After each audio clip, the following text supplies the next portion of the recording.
एक लक्षात घ्या, आम्ही एका ठिकाणी मुळच या ठिकाणी जात असताना सिंगल रस्ता होता आणि त्या रस्त्यावरनं 2 गाड्या पास होणं अशक्य प्रयत्न होतं आणि त्यामुळं समोरासमोर आल्यामुळं त्या ठिकाणी तो प्रसंग घडलेला आहे.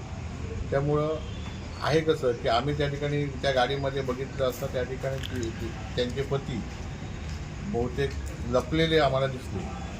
त्यामुळे त्याचवेळी आम्ही ह्यापूर्वी आमचा संशय होता की प्रत्येक त्यांच्याही रीलमध्ये त्यांचे पती या ठिकाणी त्यांच्या पॅम्पलेट वाटताना या ठिकाणी दिसत आहे आणि त्यामुळं आम्हाला शंका होती की ते सक्रिय सहभाग संदीप देसाई हे त्यांच्या प्रचारामध्ये घेत असल्याचं आपणही या ठिकाणी त्यांच्या रीलमध्ये पाहिलं असेल आणि त्यामुळं त्यावेळीच मी लगेच तहसीलदार साहेबांना फोन लावण्याचा प्रयत्न केला, परंतु त्या ठिकाणी नेटवर्क व्यवस्थित नसल्यामुळे त्या ठिकाणी त्यांना फोन लागला नाही. त्यानंतर आमचे मित्र गोपाळ गवस यांनी राजमाने मॅडम जे असिस्टंट तहसीलदार त्यांनाही फोन लावण्याचा प्रयत्न केला, परंतु त्या ठिकाणी तो फोन त्यांनी उचलला नव्हता. आणि एक लक्षात घ्या, त्यांच्या पतीला वाचवण्यासाठी आम्ही आज सकाळी 10 वाजता या ठिकाणी त्या विरोधामध्ये निवडणूक आयोगाचे जे अधिकारी आहेत त्यांच्याकडे तक्रार दाखल केलेली आहे की त्यांचे पती जे संदीप देसाई आहेत हे या ठिकाणी बुलढाण्याला त्या ठिकाणी जेई म्हणजे उपअभियंता म्हणून त्या ठिकाणी काम करतात आणि ते सुट्टी टाकून की कसे आले हे आम्हाला माहिती नाही, परंतु त्यांचा प्रत्यक्ष सहभाग जो आहे तो त्यांच्या प्रचारामध्ये दिसून येतो. त्यांच्या नावाची गाडीसुद्धा आणि ते सुद्धा त्या ठिकाणी प्रचारामध्ये दिसून येतात. त्यामुळं आम्ही तिथे तक्रार होऊ नये आपल्यावर आणि आपलं जे काय हे आहे काळंभोर आहे ते जनतेसमोर येऊ नये आणि आपल्या नवऱ्यावर कंप्लेंट होणार ह्याची काळजीपोटी त्यांनी हे केविलवाणा प्रयत्न केलेला आहे. एकूण त्या लक्षात घ्या, धमकी जर द्यायची असेल, आम्ही आज तुम्ही मला अनेक वर्षापासून ओळखता, आम्ही आमच्या लहान मुलांना सगळं अवजाव करतो, त्यामुळे धमकी देण्याचा काही विषयच नाही. आणि दुसरी गोष्ट आहे, त्यांच्याबरोबर जे कार्यकर्ते होते त्यांनी ह्या ठिकाणी पुढे येऊन सांगितलं पाहिजे की धमकी दिली की नाही. त्यांच्याबरोबर त्यांचे जवळचे नातेवाईक या ठिकाणी स्वप्नील देसाई होते, आणखी कोणीतरी होते, त्यांच्याशी आम्ही ह्या ठिकाणी बोलणं आमचं झालेलं आहे. प्रत्यक्ष त्यांच्याबरोबर बोलणंच झालं. ते AC गाडीमध्ये AC चालू करून त्या ठिकाणी आतमध्ये बसलेल्या होत्या. आपल्याला माहिती असेल की AC गाडी बंद केल्यानंतर बाहेर काय चाललं ते ऐकायला येतं का? आज त्यांचे हे सगळे बरोबर आहेत, ते सगळे त्यांच्याच गावातले त्यांचे नातेवाईक जवळचे आहेत आणि हे सगळे गाडीमध्ये ह्या ठिकाणी बसलेले असताना एवढं जर होत असेल तर ही लोकं तरी गप्प बसणार आणि आमच्याबरोबर थांबणार आहेत का? एक लक्षात घ्या, निवडणूक ही 7 तारीखला या ठिकाणी संपल्यानंतर आम्ही सगळेजण पुन्हा एकत्र येणार आहोत. राजकीय वातावरण अशा प्रकारे दूषित करून कुठल्याही निवडणुका या ठिकाणी जिंकता येत नाहीत. आज आमचा जो प्रचार आजच आपली सगळ्या गावोगावी या ठिकाणी प्रचाराची फेरी डोर टू डोर फिरून आज पूर्ण झालेली आहे आमची. आणि हे सगळे पाहिले त्यानंतर त्यांच्या पायाखालची वाळू सरकलेली आहे, त्यांचा तोल गेलेला आहे आणि अशा प्रकारे आरोप करून कुठल्याही निवडणुका आपल्याला जिंकता येत नाही आहेत. त्या नवक्या असल्यामुळं कुणाच्या तरी सांगण्यावरनं हे प्रकार ह्या ठिकाणी त्यांच्याकडनं होत आहेत. आज लक्षात, कालचा 10 ते 10:30च्या वेळेमध्ये हा प्रकार घडलेला आहे आणि आज दुपारपर्यंत ही मंडळी कुठे होती? त्यांना ज्या माणसानं उभं केलं म्हणून जे माणूस सांगतायत ना, त्याच माणसांच्या माध्यमातून ह्या सगळ्या प्रकारे होत आहे आणि त्यांना बळीचा बकरा ह्या ठिकाणी केलेला जात आहे, असा माझा गंभीर आरोप आहे. एकूण 10च्या 100% घडतोय. आम्ही काय गेली 30 वर्ष ह्या ठिकाणी राजकारणामध्ये आणि समाजकारणामध्ये आम्ही आहोत आणि त्यामुळं जनता आम्हाला ओळखते. आज आम्ही प्रत्येक घराला ह्या ठिकाणी पाय लावलेला आहे आणि ह्या लोकांनी अजूनपर्यंत कुठच्या गावामध्ये जाऊन प्रचाराला साधा शुभारंभही केला नाही आहे. त्यामुळं त्यांना वाटतं की राजू निंबाळकरवर आरोप करून, त्यांच्या कार्यकर्त्यावर आरोप करून ह्या ठिकाणी मतांचं परिवर्तन होईल अशी त्यांची जर भावना असेल ती 100% ह्या ठिकाणी चुकीची आहे. आणि जर आम्हाला ह्या ठिकाणी जर आम्ही प्रचारामध्ये कमी पडलो असतो तर आम्हाला असे प्रकार करण्याची गरजच नाही आहे, कारण आम्ही लोकांपर्यंत ह्या ठिकाणी गेलेलो, लोकांशी कनेक्ट झालेलो आहोत.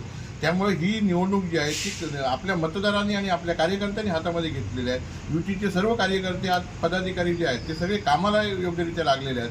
काही नेते त्या सांगतात फिरून ते मला सगळे भाजपचे पदाधिकारी या ठिकाणी मदत करणार आहेत. आतनं भाजपचे पदाधिकारी कधीही अशा चुपी मदत त्या ठिकाणी करत नाहीत. आज तुम्ही जर पाहिलं असेल की अनेक ठिकाणी बंडखोरी झालेली आहे, परंतु चुपी अशा प्रकारचा पाठिंबा भाजपचे कार्यकर्ते कोणी देत नाहीत आणि हे सगळं त्यांना अंगलट आलेलं आहे. पहिलं कोणीतरी म्हटलं असेल तुम्हाला तिकीट मिळालं तर आम्ही पाठिंबा तुम्हाला देईल, परंतु आज ज्यावेळी त्यांनी बंडखोरी केल्याच्या नंतर भाजपचे सगळे कार्यकर्ते आमच्या प्रत्येक मिटिंगला ह्या ठिकाणी गावागावामध्ये फिरत असताना दिसल्यामुळं त्यांचा ह्या ठिकाणी तोल गेलेला आहे, असा माझा ह्या ठिकाणी गंभीर आरोप आहे. मतदारांना तुम्ही काय आवाहन कराल? आम्ही 100% मतदारांना आम्ही कनेक्ट झालेलो आहोत. 2007मध्ये या ठिकाणी तुम्हाला आठवण करून देईल की 2007मध्ये या ठिकाणी मी पंचायत समितीची लढवलेली होती. त्याच्यामध्ये मला माझ्या समोरच्यांच्या सगळ्यांच्या डिपॉझिट गेलेल्या होत्या आणि त्यावेळीपासून आम्ही या ठिकाणी कनेक्ट आहोत. आज तुम्हाला सांगतो जे प्रश्न आमच्या ह्या मतदारसंघाचेच नव्हे तर तालुक्यातले प्रश्नसुद्धा ह्या ठिकाणी आम्ही सोडवणार आहोत. निश्चितपणे गाव पातळीवरती आणि वाडी पातळीवरती जे प्रश्न आहेत ते आज आम्हाला समजलेले आहेत. काही 1-2-4 वर्षामध्ये काहीच आम्ही राजकारणापासून अलिप्त राहिलेलो होतो, परंतु म्हणून मी तुम्हाला सांगतो प्रत्येक घरापर्यंत हा माझा पाय लागलेला आहे.